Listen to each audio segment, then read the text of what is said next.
So, marriage today is a bad deal for men, meaning that it is more likely to not work out than it is to work out. 51% of those that sign up for marriage are not in a better place. Out of 100 men, at least 50 are not getting a good deal, essentially. I would like to clarify that I am not talking about some religious sect. I am talking about average Americans. On top of that, there is a huge legal risk you are facing as a man.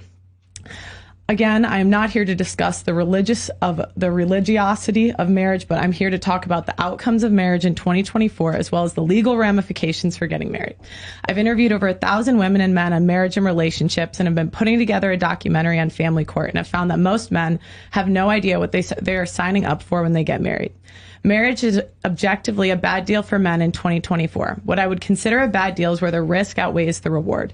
What I would consider a successful marriage is an obedient wife and staying together for a lifetime. To put it simply, men want sex, silence, and sandwiches from a woman they are attracted to. Unfortunately, women are not offering that in 2024.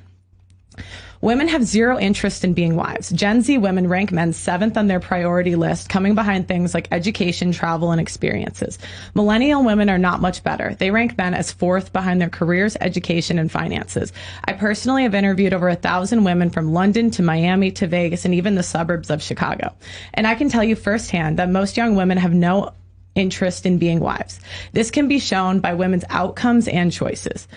Many men, like Trent, have been married for years and have no idea what the dating market is like for young people. 1 out of 3 women have had an abortion in the United States. 1 out of 4 women has an STD. 90% of women have been on birth control at some point in their life. 80% of sexually active women will contract HPV at some point in their lifetime. The average woman is 5'3" and 170 pounds. On top of that, men can never really know the sexual past of the woman they are marrying. Dating apps have made promiscuity more accessible and easier to hide. Women have a great incentive to lie about their sexual past. The CDC reports that the average number of sexual partners for a woman is between 4 and 8. But I can tell you from interviews that I have done that below 10 is considered low nowadays. This is especially crazy considering once a woman has over 5 sexual partners, she is less likely to have a stable marriage. After women have had over 10 sexual partners, the chance of a happy marriage drops to merely 14%. Only 3% of women report waiting for marriage for a religious reason. A quarter of women have a mental illness. Over half of women between the ages of 18 to 29 have at least 1 tattoo. The average woman has at least $26,000 worth of debt. And on top of that, young women are officially out cheating and out drinking men. That makes marrying a woman today a higher risk than times of the past. But let's look at marriage. What benefits are given to men in marriage? 100 years ago, men would have gotten a debt-free virgin who gave him 4+ children and was expected to obey him. Unfortunately, now modern marriage is simply whore management. The majority of women are not known to be obedient wives. How do we know this?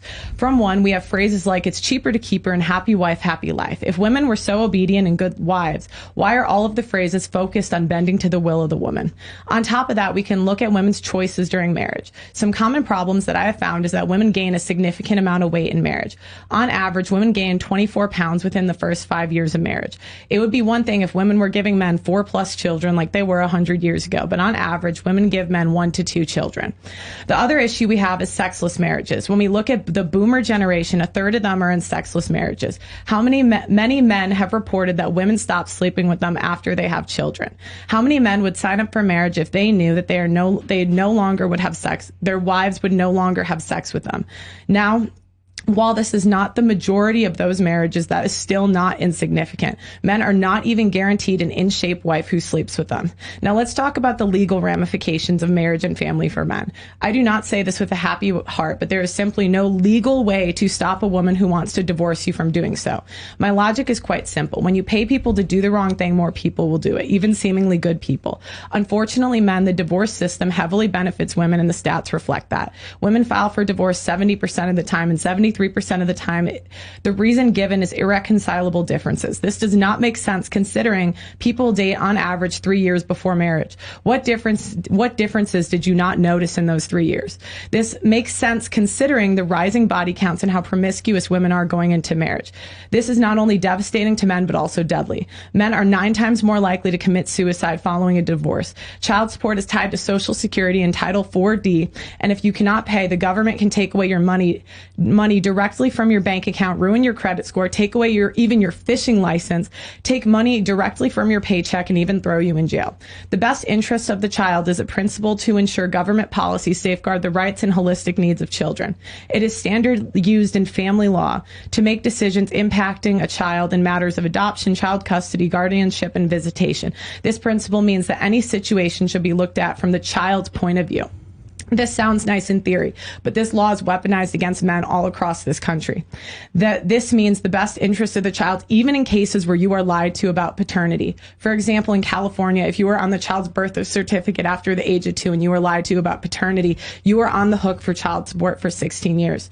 There are many ways that women weaponize the family court in order to drain resources from men, but I'm going to list a couple I have seen.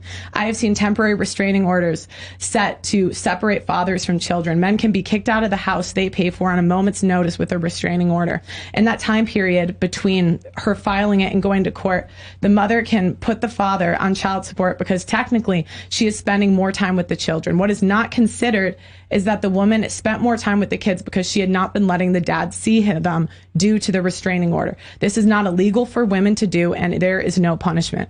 I interviewed one man in London who had spent over $100,000 fighting for his children and still had not seen them in 2 years. I interviewed another man whose wife tried to transition his kid without his permission. I interviewed another man who, I interviewed another man whose wife was trying to transition his kid without his permission. It took him 3 years and over $50,000 to get custody. Imagine if he did not have the money. Many men go into bankruptcy trying to fight for their children. A case I covered in the state of Chicago, a father had paid over $1 million to his ex-wife during a divorce and was still thrown in jail because he could not keep up with his $10,000 a month payment. The child support payment is calculated by current earnings, so if a man loses his job, which many do due to the stress of divorce, he is still on the hook for child support even if he cannot afford the money. Child support is given based on the amount of time that children get with that dads are given with the children, and that women have incentive to not give men access to their children and are rewarded for doing so. Many men in this process find themselves homeless because they cannot keep up with child support payments. The loss of a child is one of the leading indicators of mental illness. Many men that I have interviewed have compared this to death. Losing a child they would rather die than live a life without their children. And the stats show that many men pick death over this reality. Another thing that most do not know is that family court is not based on evidence. It's based on a balance of probabilities rather than beyond a reasonable doubt. This means it is easier to allege that a man abused you in family court without evidence. Mainstream cases like Amber Heard and Johnny Depp show just how easy it is for women to ruin a man's reputation with no evidence. Many times the women are actually given free resources from domestic abuse centers in order to assist women in this. In many areas, the courts have alleged that the definition of abuse has changed in the last 50 years to include things like emotional abuse, financial abuse, and have also changed the definition of rape from forced sex to sex without consent. The problem you get when you change these definitions to be more broad is that women are allowed to say things like yelling is abuse and he did not let me spend $5,000 on my credit card, therefore he is abusive. I have seen cases where men were accused of raping a woman the first time they hooked up and they were married 10 years after. Women weaponize this against them men. The problem you get with these definitions that are more broad, that women are allowed to abuse the system. As I said before, losing a child is like death to a lot of men. One area that we studied was veteran suicide. 44 veterans a day commit suicide, and over 400,000 men have died due to suicide in the last 25 years. To put it into perspective, since the Revolutionary War, 650,000 have died in battle. In 25 years, we have hit 2/3 of that. Terrence Popp has worked with veterans for 15 years, and through our personal research, have found that 70% of veteran suicides have come in contact with family court in the last 5 years. Family court is literally killing men every day, and nobody is talking about it.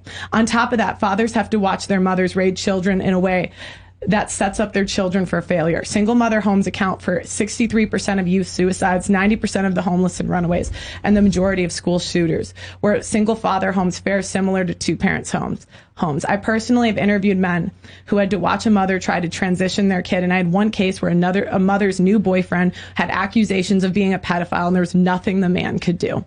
Let's go over this again. The upside is that men get a woman who has slept with at least 4 other men and maybe 2 children out of the deal. On average, the woman will be 170 pounds and 5'3". Odds are she at least likely has 1 tattoo, some debt, and maybe even a previous child in tow. The downside is you can lose half your assets, your children, your reputation, homelessness, and you can be put on child support, alimony, and even thrown in jail. Personally, I would never sign a business deal that encourages that kind of risk, but for whatever reason, men are encouraged to sign a business deal that does.